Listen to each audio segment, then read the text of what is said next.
Saludamos al politólogo venezolano Walter Molina, quien nos acompaña desde Argentina. Walter, bienvenido a NTN 24. Hola, ¿cómo están? Gracias por la invitación. Walter, ¿por qué la premura del régimen? Bueno, en primer lugar, daban ustedes ahí en su reportaje, en el último punto en el clavo, esto llaman a la convocatoria a esta farsa electoral, un día antes de cumplirse el año en el que el régimen de Nicolás Maduro que no fueron transparentes, que no fueron democráticas y que controlaron casi en su totalidad, perdieron 70-30, ¿no? Evidentemente ellos no han publicado las actas, como bien dijeron, el CNE o la página del CNE está caída, es decir, la tumbaron ellos, y aún así se sabe en el mundo entero, porque nosotros, la oposición, los demócratas, que es más del 90% del país, se organizó y recogió esas actas y demostraron, bueno, que Edmundo González Urrutia había ganado con una mayoría amplísima. Entonces lo hacen un día antes precisamente para intentar tapar de alguna manera esta fecha y también para intentar evitar alguna protesta que haya en Venezuela o alguna movilización que haya con respecto a esta fecha. Por otro lado, lo que está intentando el régimen de Nicolás Maduro es tratar de dejar atrás el 28 de julio y seguir, bueno, adelante en su política totalizadora en el país. Ya lo vimos en la anterior farsa electoral, la del 25 de mayo, en la que tampoco los números dieron, a pesar de que lo controlaron ellos, a pesar de que hubo una abstención casi del 90% del país, a pesar de todo eso, ni siquiera así los números cuadraron, ¿no? Fue más una adjudicación que una elección real, y es lo que va a ocurrir este 27 de julio, porque en Venezuela no se pueden hablar de elecciones y no se va a poder hablar de elecciones hasta tanto no se le ponga fin a la tiranía chavista. Entendemos que también habrá un boicot de la oposición, manteniendo ese discurso en firme de que aún no se ha surtido, no se ha respetado con la voluntad verdadera expresada por los venezolanos en las elecciones presidenciales del 28 de julio pasado. Bueno, es que es así, ¿no? Desde el 28 de julio, antes del 28 de julio ya en Venezuela no habían elecciones libres. Y sabíamos cuando fuimos a esas elecciones de hace casi un año que tampoco iban a ser elecciones libres ni transparentes.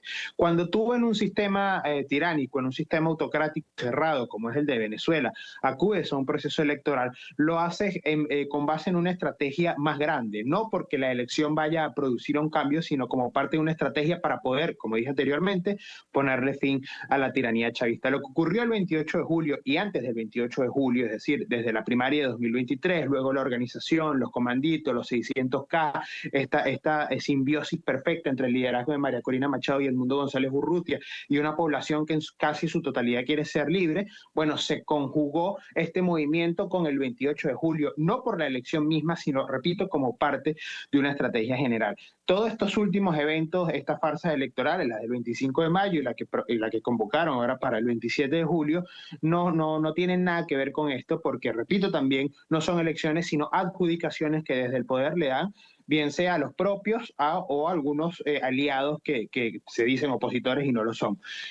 Por eso no tiene sentido hablar de elecciones, sino de hacer valer, bien sea ahora, bien sea en un mes o bien sea lo más pronto que se pueda, el 28 de julio, que fue 70-30 a favor de Edmundo González Urrutia, que es el sentimiento de casi, repito, de la totalidad de los venezolanos, que es devolver a la libertad que el chavismo le quitó hace muchísimos años. Y mientras tanto, ¿qué debe hacer la comunidad internacional? Porque ya tenemos las elecciones del 28 de julio con unas actas que demuestran el triunfo de Edmundo González, resguardadas a propósito por el Banco Central de Panamá. Tenemos además estas pasadas elecciones parlamentarias regionales que demostraron una muy baja participación en medio de dudas sobre el proceso. Y vamos para una tercera. ¿Qué es lo que tiene que hacer la comunidad internacional? Mira, la comunidad internacional tiene, me parece a mí que tres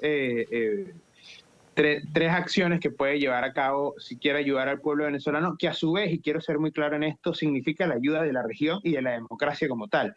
Tener a Nicolás Maduro de facto en el poder en Venezuela significa más migración, más alianzas con grupos internacionales de terrorismo, de narcotráfico, más tráfico de oro, más tráfico de trata, más desestabilización desde Venezuela. A nadie le conviene que Nicolás Maduro siga en el poder, salvo a sus aliados más acérrimos, Rusia, Irán, Corea del Norte y todos estos impresentables mundiales.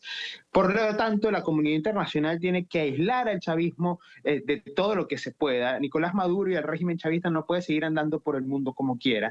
Tiene que tratar de cortar todas las fuentes de financiamiento de esta tiranía, las lícitas, entre comillas, y las ilícitas. Me refiero, las lícitas, lo que tienen que ver, por ejemplo, con energía y petróleo, tal cual ocurrió con Estados Unidos y las licencias que les quitaron de Chevron, y las ilícitas, como está ocurriendo también, vimos con Trinidad y Tobago y otros tantos lugares, evitando que puedan llevar a cabo el tráfico de oro y droga por parte del régimen de Nicolás Maduro. Y una tercera cuestión es que se cerque a todos los testaferros y a todos los miembros del régimen que están en el mundo, que mueven el dinero para el sistema chavista, y que a su vez, bueno, ya todos los organismos multilaterales encargados de juzgar, de averiguar, etcétera, bueno, se lleva a cabo, ¿no? En la Corte Penal Internacional lleva más de 6 años una investigación que no tiene ningún tipo de sentido que hoy siga tan lenta y que no haya sido expedita. Las pruebas son contundentes, son amplias y cada día hay más pruebas. En Venezuela en este momento hay más de 60 personas que están en desaparición forzada, que es un delito de lesa humanidad, incluyendo extranjeros. Hay más de 900 presos políticos, hay denuncias de tortura todos los días, hay represión, hay persecución. Se están cometiendo diferentes crímenes de lesa humanidad y la Corte Penal Internacional ya debería adelantarse, ya debería empezar a juzgar a las personas, a los individuos que han cometido estos crímenes. Importante no olvidarlo. Walter Molina desde Buenos Aires, gracias por haber estado con nosotros. Gracias a usted por la invitación.